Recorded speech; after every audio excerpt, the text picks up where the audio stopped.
اور زندگی کا ایک حصہ میرا گزرا ہے ان روحانی مشاہدات و تجربات میں. آج بھی طالب علم ہوں میں نے اس کے بہت تجربات دیکھے اور بہت مشاہدات دیکھے، اور حیرت انگیز تجربات مشاہدات اس کے دیکھے ہیں کہ جو بندہ چاشت کے 4 رکعت کم از کم پڑھ لے، یہ 4 رکعت جو پڑھ لے گا، آپ اس پہ ٹائم نوٹ کیجئے گا، کبھی بھی 10 منٹ سے زیادہ نہیں لگتے. توجہ سے دھیان سے پڑھیں بھی تو 10 منٹ لگتے ہیں. پر یہ اشراق کے نفل جو چاہتا ہے کہ میری نسلیں خوشحال ہو جائیں اور میری زندگی خوشحال ہو جائے، اور خوشحال بھی کیسی ہو، اور بتاؤں خوشحال بھی کیسی ہو، خوشحال بھی ایسی ہو، خوشحال بھی ایسی ہو کہ کسی کی نہ جیب پہ نظر پڑے، نہ کسی کی امداد ہو، نہ کسی کی مدد ہو، نہ کسی کا ہاتھ اوپر کا ہو اور میرا نیچے کا ہو. بالکل ایسا نہ ہو. اللہ غیبی نظام چلاتا ہے، اس کے خزانوں میں کوئی کمی نہیں.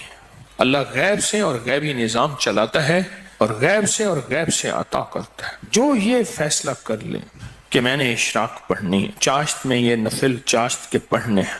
اچھا، یہی نفل یہی عمل اشراق میں بھی پڑھ سکتا ہے، لیکن میں نے جو تجربے کیے ہیں چاشت کے اشراق کے اپنے فائدے، اس کی اپنی تاثیر، نہ انکار ہمیشہ اقرار، لیکن جو میرا تجربہ ہے خوشحالی کے لیے. اس کی ایک وجہ اور بھی ہے. انسان اس وقت کچھ مصروف ہو جاتا ہے، اس کی زندگی میں مصروفیت ہوتی ہے. کتنے لوگ ایسے ہیں جنہوں نے آج تک سورج نکلتے نہیں دیکھا. ایک صاحب مجھ سے کہنے لگے تسبیح خانے میں آنے کے بعد میں عید پڑھنے لگا، کیونکہ عید تو وہ پڑھ دے جو صبح اٹھے، میں تو رات کے آخری پہر کو سوتا ہوں اور دن کے کتنے بجے اٹھتا ہوں، میں آج تک عید نہیں پڑھ سکا. چاشت کے نفل سورت قل ہو اللہ اس میں شامل ہو اور سورت اخلاص اس میں شامل ہو. اس کو میں نے بہت لوگوں کو بتایا، بہت لوگوں نے اپنے تجربات مجھے بتائے اور مشاہدات مجھے بتائے. کیونکہ ابھی حدیث میں ایک لفظ آپ نے سنا، وہ یہ لفظ سنا ہے صرف سورت اخلاص سے محبت کرنے والے کا بدلہ بھی جنت ہے. سورت اخلاص سے محبت کرنے والے کا بدلہ بھی جنت ہے.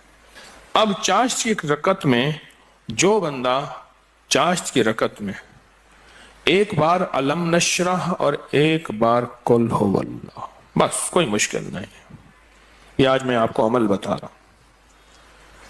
پہلی رکعت میں سورت فاتحہ کے بعد ایک بار علم نشرح اور ایک بار سورت اخلاص، سورت قل ہو اللہ. پھر دوسری رکعت میں سورت فاتحہ کے بعد ایک بار علم نشرح ایک بار قل ہو اللہ. تیسری رکعت میں سورت فاتحہ کے بعد ایک بار علم نشرح اور ایک بار قل ہو اللہ. اور چوتھی رکعت میں سورت فاتحہ کے بعد ایک بار علم نشرح اور ایک بار قل ہو اللہ. سورج نکلنے کے 1.5 گھنٹے بعد سے زوال کے وقت سے پہلے تک چاشت کا وقت رہتا ہے. سورج نکلنے کے 1.5 گھنٹے بعد سے لے کر زوال کے وقت سے پہلے تک یہ کیلنڈر ہوتا ہے، آپ دیکھ لیں اپنے موبائل میں کہ زوال کا وقت کب ہوتا ہے. اس سے پہلے تک یہ جتنے بھی گھنٹے بنتے ہیں ان سب گھنٹوں میں چاشت کا وقت رہتا ہے، چاشت کا وقت ہوتا ہے. یہ چاشت کا وقت بہت لمبا وقت ہے، اچھا خاصا وقت ہے، ہوتا ہے. یہ بھی بہت بڑی خوشخبری ہے کہ چاشت کا وقت مختصر نہیں ہے. ویسے بھی ایک بات مشورہ دوں، آپ چاشت کا عمل شروع کر دیں، موقع جب ملے چاشت کا عمل شروع کر دیں. اپنے من سے پوچھیں کتنی دیر موبائل کو وقت دیتا ہے، اپنے تن سے پوچھیں تو اب من تن خود بولے گا کہ میں موبائل کو جتنا وقت دیتا ہوں اس سے زیادہ بہترین وقت اگر چاشت کو دوں. اور پہلی رکعت میں ایک بار علم نشرح اور ایک بار قل ہو اللہ، دوسری رکعت میں بھی، تیسری رکعت میں بھی، چوتھی. آپ 10 منٹ سے زیادہ ٹائم لگے گا ہی نہیں. دھیان سے پڑھیں پھر 10 منٹ سے زیادہ وقت نہیں لگے گا. تو کیا خیال ہے 10 منٹ وقت دے کے اللہ کے خزانوں کی کنجیاں لے لیں؟ بولیں. ہاں جی بتائیں، بولیں بتائیں، سارے بتائیں، جوان بھی بتائیں اور جاگتے بابے بھی بچائیں. ہاں جاگتے بابے سارے بتائیں کہ کیا خیال ہے 10 منٹ میں، بولیں 10 منٹ میں کنجیاں لے لیں اللہ کے خزانوں کی، اللہ کے خزانوں کی کنجیاں لے لیں. اور یہ سورۃ اخلاص کی طاقت میں یہ چیز موجود ہے، سورۃ اخلاص کی طاقت میں یہ تاثیر موجود ہے۔ میں ایک دفعہ صحرا میں گیا، دور ایک ٹیلے پہ گیا، میں نے کہا مولا پتہ نہیں کتنے 100 سال کتنے ہزار سال سے آج تک یہاں سجدہ نہیں ہوا، کیونکہ صحرا یہ پہاڑ تو ہزاروں سال پرانے ہیں نا، بلکہ لاکھوں سال پرانے ہیں۔ تو میں نے وہاں نفل پڑھے، اور نفل پڑھنے کے بعد میں نے اس صحرا پہ انگلی سے سورۃ اخلاص لکھی، اور اخلاص لکھی، سورۃ اخلاص انگلی سے لکھ کر پھر اس ریت کو جمع کیا اور اس ریت کو بکھیر دیا، اور اللہ سے عرض کیا یا اللہ جہاں جہاں بھی اس کے ذرے جائیں وہ سارے ذرے قیامت تک سورۃ اخلاص پڑھ کے میرے ترازو کو بھاری کرے۔ بس ایک عمل تھا، اور وہ اس کریم کی عطا کے بہانے ہیں، اس کی شفقت کے بہانے ہیں، اور اس کی مہربانی کے بہانے ہیں۔ جیسے میں نے چاشت کے نفل بتائے ہیں، پڑھ لیا کریں، سفر میں ہیں، حضر میں ہیں، جہاں بھی ہیں، گاڑی میں بیٹھے ہیں نا، باوضو ہیں، نفل کی آپ پڑھ سکتے ہیں، آپ بیٹھے ہوئے نفل پڑھ سکتے ہیں، آپ کھڑے ہو کے نفل پڑھ سکتے ہیں، آپ بستر میں نفل پڑھ سکتے ہیں۔ میرے آقا کا فرمان ہے بعض لوگ ایسے ہوں گے جو بستروں میں بیٹھ کے اللہ کا ذکر کریں گے اور سیدھے جنت میں جائیں گے۔ اللہ کا بڑا نظام ہے، میرا اللہ بڑا کریم ہے۔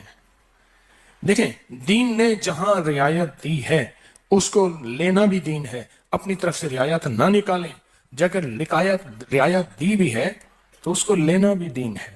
جہاں رعایت نکالی اللہ نے دی ہے اس رعایت کو لے لیں، جہاں نہیں دی اس کو اپنی طرف سے خود ساختہ نہ کرے، اس رعایت لینے پہ اللہ راضی ہو جائے گا، اگر کوئی رعایت نہیں لی اس رعایت نہ لینے پہ اللہ راضی ہو جائے گا۔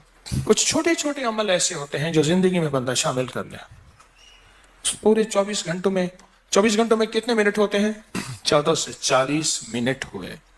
اس 14 سے 40 منٹ میں 10 منٹ بھی نہیں اپنی زندگی کے لیے، اپنی نسلوں کے وقت، نسلوں کی خوشحالی، نسلوں کی تمنگری، نسلوں کے لیے عزت دولت برکت کے خزانے، راحت رحمت کے خزانے، نسلوں کے لیے اتنا وقت نہیں ہے ہمارے پاس۔ سورج نکلنے کے 1.5 گھنٹے کے بعد سے جو شروع ہوا کب تک رہا؟ اور بعض روایات میں ہے سورج نکلنے کے 1 گھنٹے بعد، کیونکہ سورج نکلنے کے 20 منٹ بعد تو عشاء کا وقت شروع ہو جاتا ہے، لہذا پھر چاشت پڑھیں گے، 10 منٹ دیں گے،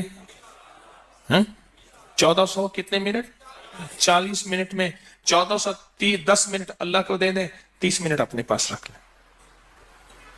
لیں اپنے پاس اور اللہ کو دے دیں۔ اللہ کہتا ہے اچھا والد لایا مٹھائی کا ڈبہ، اس نے ڈبہ دیا، ایک لڈو دے دیا باقی چھپا دیا، اور دے کے کہتا ہے میرے بیٹے مجھے تو دے، بیٹا چھپاتا ہے، اگر دے دیتا ہے تو خوش ہو کے کہتے ہیں نہیں میں تیرے لیے لایا تھا، یہ سارا ڈبہ تیرا ہے، اور اگر بیٹا نہیں دیتا تو دل افسردہ ہوتا ہے لیکن پھر بھی ڈبہ ہوتا بچے کا ہے۔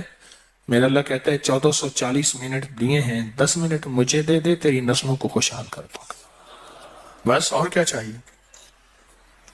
10 منٹ مجھے دے دے، تیری نسلوں کو خوشحال تیری نسلوں کو آباد کر دوں گا، شاد کر دوں گا۔ نہیں سمجھ آئی؟ نہیں نا، پھر ایک اور چیز بتاتا ہوں۔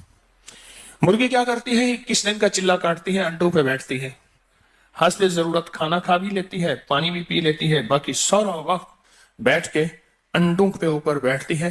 21 دن کے بعد اس کے اوپر فتوحات کے دروازے کھلتے ہیں۔ سب سے پہلے اللہ اسے فوج دیتا ہے، ایک ٹیم دیتا ہے، ایک جماعت دیتا ہے۔ دوسرا، اور جماعت اور ٹیم اور فوج بھی سیکھی سکھائی دیتا ہے۔ بچے سیکھی سکھائے ہوتے ہیں، بطخ کے بچے کو بطخ سیکھنا سکھاتی ہے، بولیں تیرنا۔ دوسرا، اللہ پاک اس مرغی کو ایک شجاعت اور جرت دیتے ہیں۔ پہلے وہ مرغی بلی سے ڈرتی تھی، اب بلی سے لڑتی ہے۔ میں نے خود دیکھا، جب بچے آتے ہیں نا، میں نے اس مرغی کو بلی سے لڑتے دیکھا۔ تھوڑا سا وقت دے دیں زندگی میں، اللہ پھر صفات اور مراعات اور عطاؤں کی برکتوں کی بارشیں عطا کر دے گا۔ آپ 10 منٹ زندگی میں اللہ کو دے دیں، 10 منٹ دے دیں 24 گھنٹوں میں، اور 4 رکعت نفل پڑھ لیں اس چاشت کے، اور پہلی رکعت میں علم نشرح اور قل ہو اللہ، اسی طرح چاروں رکعتوں میں دعا مانگ کے اٹھ جائیں، اللہ کا معاملہ اللہ کے سپرد کریں، اللہ غیب کے خزانے سے برکتوں، عزتوں، دولتوں کے اور رحمتوں کے، خوشحالیوں کے، عطاؤں کے عرشوں پہ فیصلے لکھ دے گا، فیصلے لکھ دے گا، عرشوں پہ فیصلے لکھ دے گا۔ جو کرے سو پائے، راحت بھی، رحمت بھی، برکت بھی، شفقت بھی، عطا بھی، صفت بھی، کرم بھی، مہربانی بھی، جو کرے سو پائے۔ اپنی زندگی میں نا چھوٹے چھوٹے رنگ بھرتے جائیں، رنگ بھرتے جائیں، چھوٹے چھوٹے چھوٹے، زندگی بڑی لاجواب ہوتی چلی جائے گی، اس میں ذائقے ہی ذائقے، اس میں محبت ہی محبت، اس میں عطا بھی عطا، بس ایسے رنگ بھرتے جائیں اپنی زندگی میں، تھوڑے تھوڑے رنگ بھرتے جائیں۔ شیخ ابوالحسن شاذلی رحمۃ اللہ علیہ فرماتے ہیں، جو شخص یہ چاہتا ہے کہ وہ حالت توحید میں مرے، کفر پر نہ مرے اور خاتمہ ایمان پہ ہو، یہ بڑا مشکل مسئلہ ہے۔ کئی واقعات دیکھے کہ لوگ ایمان والے تھے لیکن آخری وقت ختم ہو گیا، تو فرمایا اسے چاہیے وہ کم از کم روزانہ 50 بار سورۃ اخلاص پڑھ لے، جو کہتا ہے میرا خاتمہ ایمان پہ ہو۔